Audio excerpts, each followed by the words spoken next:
file, have a 3D object. Unlike that, Bitcoin is something that usually when I talk about it, I have to explain what it is. And although over the past year, I'm sure many of you have heard about it, I find a lot of folks don't really understand its full implications. They think about it first and foremost as a currency, which it is. It's one of the things Bitcoin is, it's a currency. And so when they think about it as a currency, they immediately think about what is its relative price to the US dollar, and they think about it in competition with the US dollar. Will Bitcoin replace the US dollar? And they think to themselves, no, of course not. And they dismiss Bitcoin. So I want to explain to you the other things that Bitcoin is.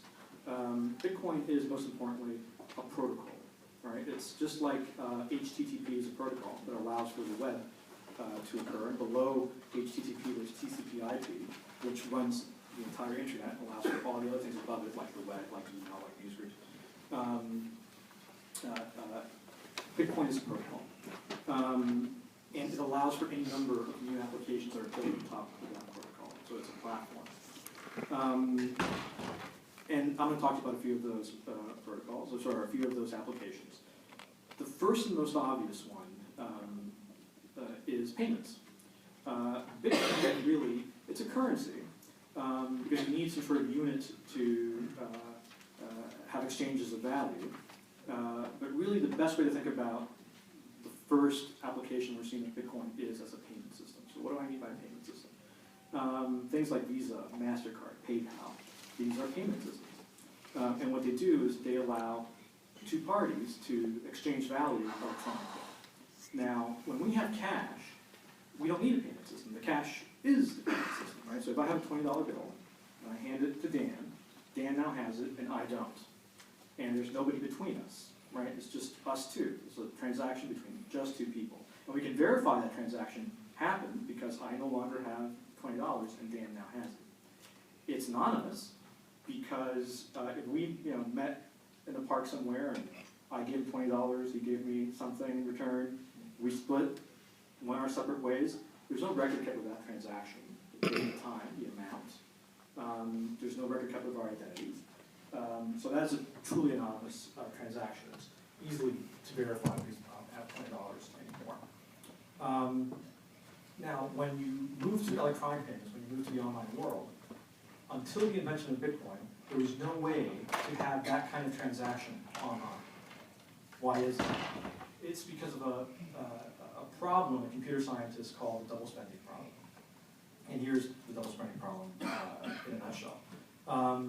Suppose we wanted to replicate that kind of transaction online. We would need to have some kind of money online. It would be some kind of digital money. It would, so if it's a digital money, it would be some kind of file. We could have like a $20 file.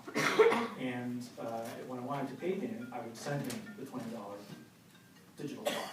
And that would be a lot like attaching a photo to an email or a Word document to an email. Okay, so I do that, send it, Dan gets it, he now has a $20 file. Let me ask you a question. If I email you a Word document, does it get deleted from my computer? No, I still have a perfect copy of it because it's digital. So I can take that same Word document and send it to Michael and then to Josh.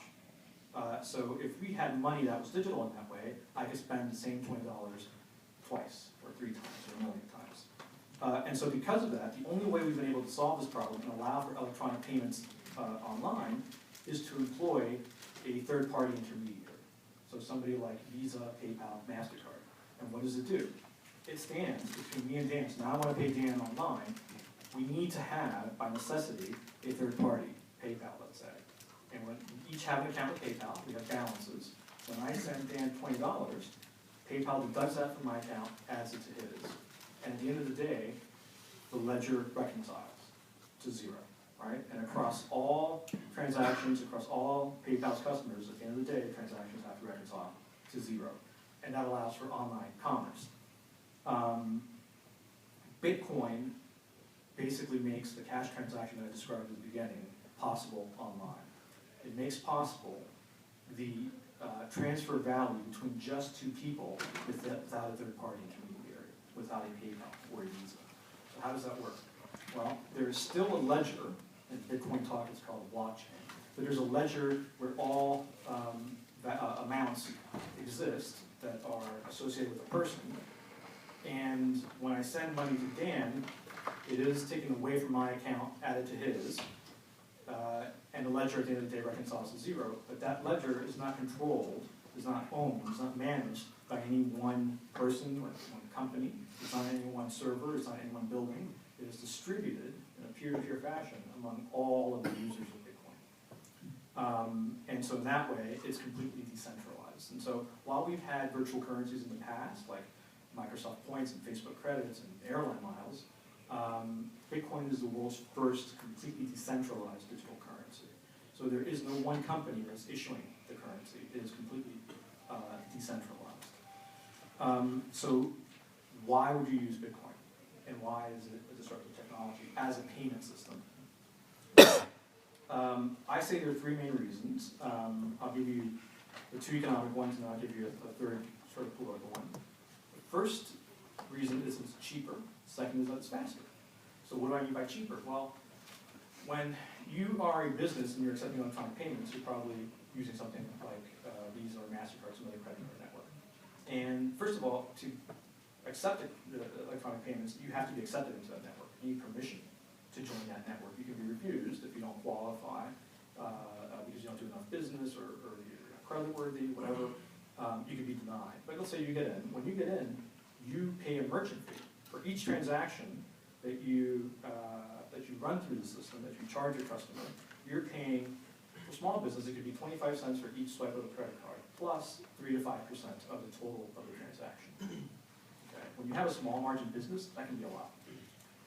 With Bitcoin, because there is no central intermediary, the transaction fees are much, much less. They can be 1% or less. And so that makes it very attractive to merchants, especially, take for example, folks who are in the computer and digital gadget retailing business. Very low margins, so a savings of 2% could double their margins. That's huge for them. It's also faster. So take, for example, wire transfers, right? So I recently helped my mother send money to Spain. She's Spanish, sent some money back home to her family, and it costs 5% of the total amount. Okay, we live in the 21st century where I can, for free, video call somebody in China instantaneously, live. But yet, moving a couple of ones and zeros that represent value to Spain took 2 days and cost 5% of the total amount. If you're sending money to Somalia or Kenya, it can take a week and cost 10%. Okay? With Bitcoin, at most, it will take 10 minutes. And it is much, much cheaper, 1% or less. I promised a political reason to perhaps like Bitcoin. Bitcoin is censorship resistant. What does this mean? It means because there is no third-party intermediary, there is no intermediary that an authority can go to and regulate and prevent transaction from happening. So, a good example of this is WikiLeaks, is an example I like to use often, right? When WikiLeaks released its Cablegate documents, some people really disliked that, some people really liked that, and some people wanted to make a contribution to WikiLeaks to show support. Nothing illegal about that, right? You're an American, you have hard-earned money, it's yours. WikiLeaks is a nonprofit organization in the UK, you want to make a donation. Like them or not, nothing illegal about US citizens doing what they want with their money. Yet when they went to the WikiLeaks page and they said, click on the donations button, they were taken to a page that said, we accept Visa, MasterCard, and PayPal. And when we tried to use PayPal, tried to use Visa, MasterCard, we were denied. You can't make a donation. Why? These companies, felt political pressure, and as a result would not process payments for WikiLeaks. You see this not just in WikiLeaks, but you might, if you're a blogger in Iran and you want to buy blogging service, you can't do it because your government prevents that kind of transaction from happening. And in many countries, it's because there are no payment options available for you to use. With Bitcoin, the transaction cannot be prevented from happening. There is no prior restraint. When you can send money between just two parties. There is no central intermediary you can go to and say, block these kinds of transactions. Now, to be clear, you can always be punished after the fact for having carried out a transaction, right? But the transaction itself can't be prevented any longer. I think Bitcoin is going to be very disruptive in the remittance space. I think it's starting to be used more and more for retailing. And we're going to see it, that's sort of like the 1.0 application of Bitcoin, is just payments, right? Transfer value between people. We're going to see, we're starting to see sort of peaking through the developer forums, the outlines of Bitcoin 2.0, which include things like decentralized markets, right? So it's not just the ability to exchange value, but to have smart property, which is property that is registered in the Bitcoin ledger, and then you can then transfer. So it's not just transferring individual Bitcoins to individual dollar values, but transferring, let's say, futures contracts, or transferring access to a car. We can go get more into detail about this in the Q&A if you like. Now, like Michael was saying, I have to echo what he said about when you see a new technology, you say, oh my God, it's censorship resistant. This can be used for all of these terrible things. The answer is yes, we could end up in BIF land, but more likely we won't. And I think, luckily, folks in Congress, folks in law enforcement are beginning to understand that Bitcoin does not pose a BIF kind of threat. For one thing, Bitcoin is less anonymous than cash. Right? We have cash. Cash is completely anonymous, as I explained. With Bitcoin, there is a record kept of every transaction, and it's completely public. It can be inspected by anybody in the law. I recently read, there's an article in the New York Times about the person who's accused of being a mastermind behind Silk Road, which is the online black market. You could use Bitcoin to buy drugs online, which, by the way, was taken down by federal authorities. And in the article, it was saying how federal prosecutors refer to Bitcoin as prosecution futures. And they love it because unlike cash and unlike some centralized digital currencies, where the whole purpose of the digital currency is to allow transactions between criminals and then erase and you trace the transaction, with Bitcoin there is an immutable record of the transactions. So law enforcement actually likes it. So I think we're getting over that sort of hurdle of fear of Bitcoin. But what's left is that unlike the software developers who can just throw up a website and prototype it quickly and try it, and if it fails, well, we just move on to the next thing and try another thing. With Bitcoin, what a lot of startups are discovering is that they need to get permission before they can open for business on day one. And not only just get permission from one authority, get one license, they have to get permission from 48 different states before they can launch. And this is because a lot of Bitcoin businesses, especially exchanges, are considered money transmitters. Money transmitters have to be regulated by the states. You have to get a license in each of the states that you are doing business with. And so as a result, we see a lot of volatility in Bitcoin. People are saying, well, maybe we need regulation to address volatility.